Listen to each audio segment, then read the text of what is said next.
Section 1. You will hear a telephone conversation between a student and an employee at a university sports facility. First, you have some time to look at questions 1 to 5. Pause the recording for 30 seconds. You will see that there is an example that has been done for you. On this occasion only, the conversation relating to this will be played first. Hello, Ratner Athletics Centre. How can I help you? Yes, hi. I'm interested in finding out some information about membership. Certainly. Are you a student? No, is that a problem? I was a student here 2 years ago. All right, that's no problem. Current students get membership for no charge, but recreational memberships are also available for purchase for university faculty, staff, alumni and retirees, as well as their spouses and children. The answer is no charge, so this has been filled in for you. Now we shall begin. You should answer the questions as you listen because you will not hear the recording a second time. Listen carefully and answer questions 1 to 5. Hello, Ratner Athletics Centre. How can I help you? Yes, hi. I'm interested in finding out some information about membership. Certainly. Are you a student? No, is that a problem? I was a student here 2 years ago. All right, that's no problem. Current students get membership for no charge, but recreational memberships are also available for purchase for university faculty, staff, alumni and retirees, as well as their spouses and children. OK, good. How much does it cost? For an alumnus, that's £240 annually, or £100 for a month. Oh, that's quite expensive. It's a shame I didn't take advantage of the athletics facility when I was a student here. I'll have to think about this. Well, we do offer a really excellent facility. For the cost, members have access to the Emily Pankhurst Fitness Centre, which is a beautiful exercise space, open and full of light. The fitness centre includes 2 weight circuits, free weights, rowing machines, elliptical trainers, recumbent and upright bicycles, step mills and treadmills, and many other activities. But the most prominent, and I'd have to say popular, feature of the Ratner Centre is the Dalton swimming pool. It's 50 metres by 25 metres and includes up to 20 lanes in the 25-metre dimension and 9 lanes in the 50-metre dimension, and also has 2 1-metre diving boards available. What activities specifically are you interested in? Yes, well, I'm interested in swimming and also in getting started with some weight training, although I've never tried it before in my life. I feel rather intimidated, actually. Is there instruction available? You know, someone to teach me to use the machines and maybe help me figure out a training programme to reach my goals? Yes, we have personal trainers available for an additional cost. We also offer fitness evaluation, which, by the way, I highly recommend for someone just starting out with weight training. And you would be orientated to the machines as part of this. One more thing. What are the opening hours? We're open from 6 in the morning to midnight on weekdays, and from 6 in the morning to 9 p.m. on weekends. Oh, that's good. All right, well, I guess I'd like to join. Before you hear the second conversation, you have some time to look at questions 6 to 10. Pause the recording for 30 seconds. Now listen and answer questions 6 to 10. Very well. Can I have your name, please? That's Shannon Fleet. SHANNON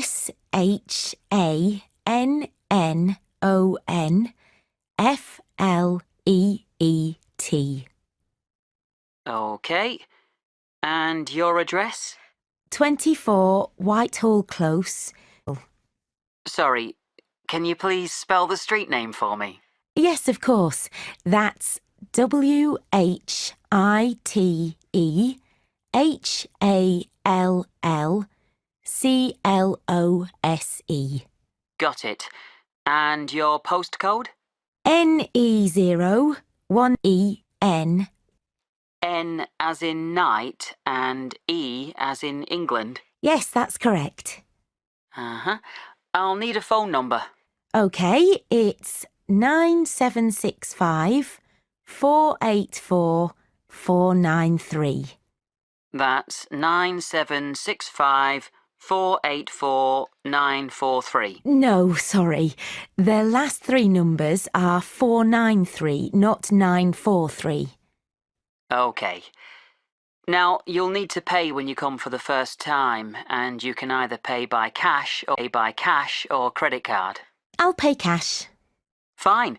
And be sure to bring some sort of proof of address, like a bill or driver's licence. I don't drive. Will my electricity bill do? Yes, that's fine. And also bring a passport-sized photo so we can make up your membership card. OK, thanks. I'll come by this afternoon. That is the end of section 1. You now have half a minute to check your answers. Pause the recording for 30 seconds.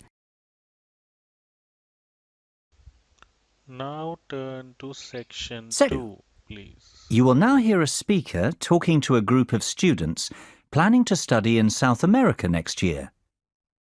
First, you have some time to look at questions 11 to 15. Pause the recording for 30 seconds. Now listen carefully and answer questions 11 to 15. Hello there. Good afternoon. Thank you for finding the time in your busy schedules to come to the International Student Office's first orientation meeting for students going abroad to South America next autumn. By the way, if you haven't already signed next to your name on our attendance lists, they're located on the table at the entrance of the auditorium. Be sure to do it on your way out. Remember, this orientation meeting is obligatory, so you need to make sure we know that you're here. All right, to begin, we're going to be talking about health, and specifically the procedures that you have to go through in order to get your student visas for your host country. For all of you, this will entail gathering a folder of health information, such as vaccination records and proof from your doctors that you're not suffering from any serious contagious diseases. For many of you, this will also entail getting some extra vaccinations, depending on your destination country. All the specifics that each of you will need are to be found in your host country handbook that you received when you were accepted into the programme. Also, each one of you is required to attend a consultation with a doctor at the Student Health Centre who is specialised in travel medicine. The health centre can give you details about appointment times, but be sure to book your appointment early because the specialist is only at the health centre at certain times. To have the most benefit, you should have your meeting at least 4 to 6 weeks before your trip to allow time for your vaccines to take effect. Now, at this consultation, you will be given all the latest information about what vaccines you'll need and any other health considerations you need to be aware of. If you'll need to take medication for malaria, for example, or what to expect in case of any existing health issues. Before you hear the rest of the lecture, you have some time to look at questions 16 to 20. Pause the recording for 30 seconds. Now listen carefully and answer questions 16 to 20. Now, I want to talk in a bit more detail about some important health issues that many of you will face. First of all, I want to say a few things about malaria, which will apply to most of you with South American destinations.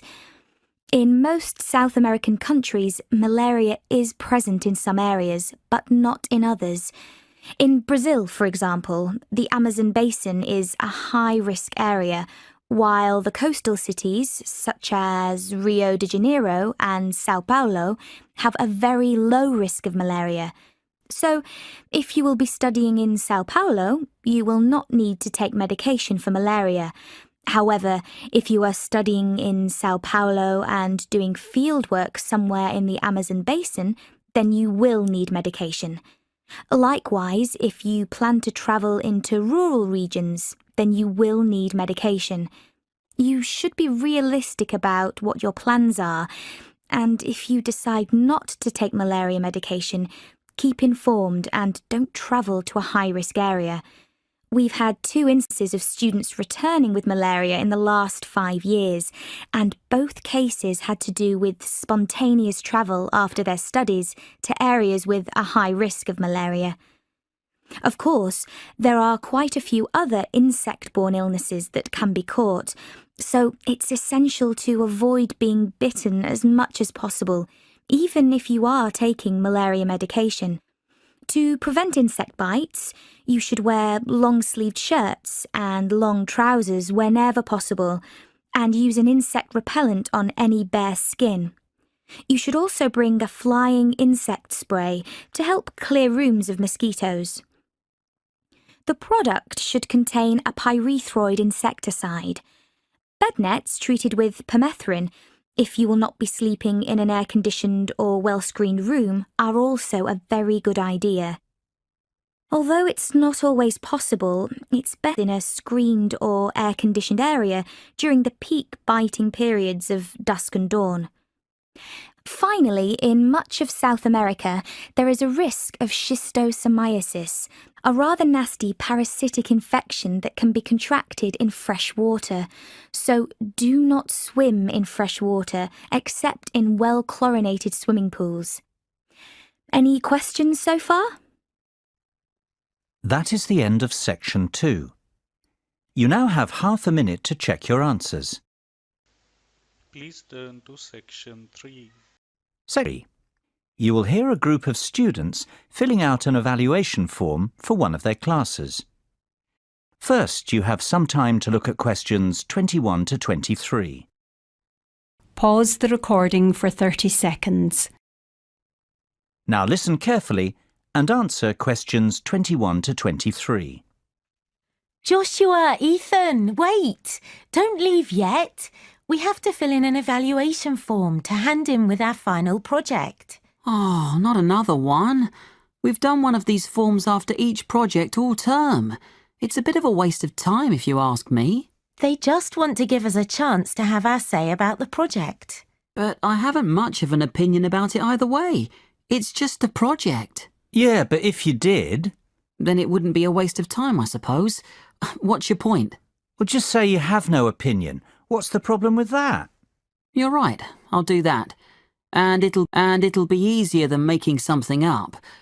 But even if we had issues and wrote them down, do you think anyone reads them? I rather doubt it. Of course they do. Remember in the first term, when there were some problems with people in some groups not doing their fair share of the work? There were lots of comments about this on the evaluation forms. And so Dr. Smith came and talked to us about it and decided to add the individual evaluation forms so we could each evaluate our other group members' effort.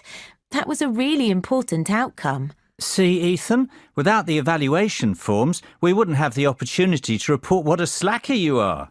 Oh, come on. I've done as much work as anyone. Yeah, it's easy to joke around because we're a good team.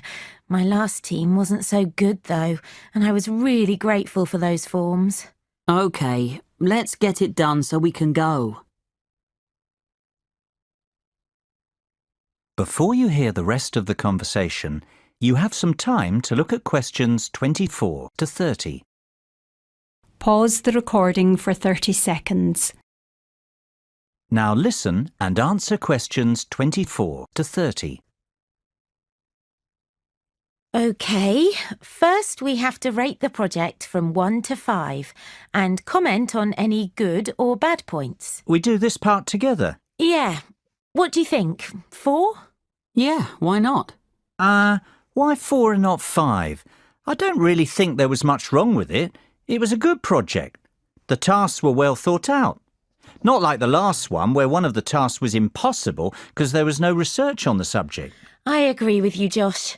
There weren't technically any problems with the project. It's just that I like projects to have a sort of practical point. You know, we should see some sort of reason for doing it, other than the grade, of course. If it had some sort of real-world application, it would have been perfect. What do you think, Ethan? I don't know. Why don't we give it a 4.5? That's a good idea. Can we do that? I don't see why not. And I agree. 4.5. So, what about good points? Josh said it's well thought out. Anything else? I liked having a choice between two topics. I mean, some topics just don't interest some people. Yes, you're right. Unfortunately, I thought they were both boring. Oh, I'm sounding a bit negative, aren't I? I can't think of any specific good points. That's all right. Let's move on to the bad points. You're eager to go, aren't you? Yeah, I'm going camping tomorrow and I have to pack. But back to the topic. I haven't got an opinion about bad points. Lily's already said her share. What about you, Joshua? Any complaints? No, I think it was a good project. Well, if I had to say something, I guess it would be the timescale. I think they should have given us more time to do this final project, since it was a larger part of our grade. But I don't think that's a big deal. OK, I think we're done. We just have to do the individual evaluation forms, and that's it. That is the end of section 3. You now have half a minute to check your answers. Pause the recording for 30 seconds. Now turn to section 4.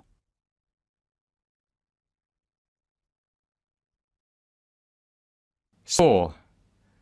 You will hear part of a lecture in a marketing course. First, you have some time to look at questions 31 to 40. Pause the recording for 1 minute. Now listen carefully and answer questions 31 to 40. Today we're going to look at marketing over the lifetime of a product and how the different phases in the product lifecycle impact on the kinds of marketing decisions we make and influence the marketing strategies we employ. Of course, the first stage in the product lifecycle is known as the market introduction stage. At this point, costs are very high indeed, and since the product is fresh to the market, sales volumes can be low to start as the product has yet to take off. What the marketing department must do, therefore, is get as much publicity as possible for the product and begin to develop brand awareness and loyalty. Think of the process as little steps. The first step is to get the brand noticed by your target market. This will require aggressive advertising using mediums which are likely to expose the product to, and, just as importantly, appeal to the target customer. The next step would be to encourage the target market to try the product. Promotions, free trials and other special offers all play a role in enticing new customers over to your brand. Don't expect to make money during the market introduction stage. The focus should be solely on creating brand awareness. Then we move into the growth phase. Now here, costs will reduce dramatically as sales rise and economies of scale in production begin to kick in. Public awareness of the product has increased, and the focus of the marketing campaign will now switch more from creating awareness to generating customer loyalty and brand recognition. The first step for the marketing gurus is to find a way to reward return customers for their loyalty. In other words, provide them with an incentive to continue coming back. During the growth phase, several new competitors are likely to emerge as tangible threats to the business. The next step for the marketing team, then, is to differentiate their brand from the alternatives on the market. Unless customers see your product as distinct from the competitors, they really have no reason to remain loyal to it. Therefore, this brand differentiation that I've just spoken of is vital. So, you've grown your business, now it's time to sit back and reap the rewards. We're into the maturity stage. During this period, sales will peak as the saturation point is reached. Competition will be intense, however. The work you have done on developing brand loyalty and differentiating your product from that of competitors will really pay off now. The marketing department must continue to differentiate the brand from competitors and, if possible, diversify the product features.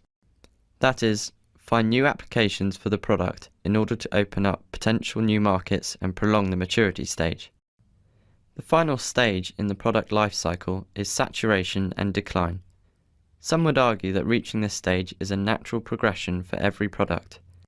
However, there is a growing belief that, should the marketing department do its job properly, the product should stabilise and never really fall into decline.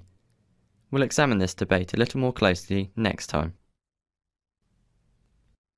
That is the end of section 4. You now have half a minute to check your answers. Pause the recording for 30 seconds. That is the end of the listening test.